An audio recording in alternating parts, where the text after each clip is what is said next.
ವೀಕ್ಷಕರೇ, ನಮ್ಮ ಚಳ್ಳಕೆರೆ ಟಿವಿಗೆ ಸ್ವಾಗತ. ಇಂದಿನ ಪ್ರಮುಖ ಸುದ್ದಿ. ರಾಷ್ಟ್ರೀಯ ಬಸವದಳ ಟ್ರಸ್ಟ್ ಚಳ್ಳಕೆರೆ ಹಾಗೂ ಚಳ್ಳಕೆರೆ ತಾಲೂಕು ಗ್ರಾಮಾಂತರ ರಾಷ್ಟ್ರೀಯ ಬಸವದಳಗಳ ಒಕ್ಕೂಟದ ವತಿಯಿಂದ ಬಸವಣ್ಣನವರ 893ನೇ ಜಯಂತ್ಯುತ್ಸವವನ್ನು ಮಂಗಳವಾರ ನಗರದ ಬಸವ ಮಂಟಪದಲ್ಲಿ ಆಚರಿಸಲಾಯಿತು. ಇನ್ನು ಬೆಳಗ್ಗೆ 8 ಗಂಟೆಯಿಂದ ಗುರುಪೂಜೆಯೊಂದಿಗೆ ಧ್ವಜಾರೋಹಣ ಕಾರ್ಯಕ್ರಮ ನೆರವೇರಿಸಿದ ಭಕ್ತರು ಬಸವೇಶ್ವರ ಪೂಜಾರಥ ಬಸವಣ್ಣನವರ ಭಾವಚಿತ್ರದೊಂದಿಗೆ ಮೆರವಣಿಗೆ, ಭಜನಾ ಪಥಸಂಚಲನ ಹಾಗೂ ತೊಟ್ಟಿಲು ಸೇವೆ ಮಾಡಿದರು.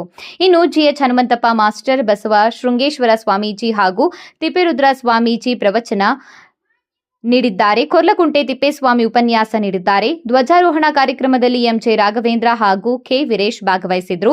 ಡಿ ಶಬ್ರೀನಾ, ಮಹಮ್ಮದ್ ಅಲಿ ವಿಶೇಷ ಉಪನ್ಯಾಸ ನೀಡಿದ್ದಾರೆ. ಪ್ರತಿಭಾ, ಬಸವರಾಜ, ಪಾಪಣ್ಣ, ಶರಣಪ್ಪ ಹಾಗೂ ತಂಡದಿಂದ ಭಜನಾ ಕಾರ್ಯಕ್ರಮ ನಡೆಸಿದ್ದಾರೆ. ಟ್ರಸ್ಟ್ ಅಧ್ಯಕ್ಷ ಎಂಟಿ ಗೋಕರ್ಣ ಮಾಸ್ಟರ್ ಇತರರು ಹಾಜರಿದ್ದರು.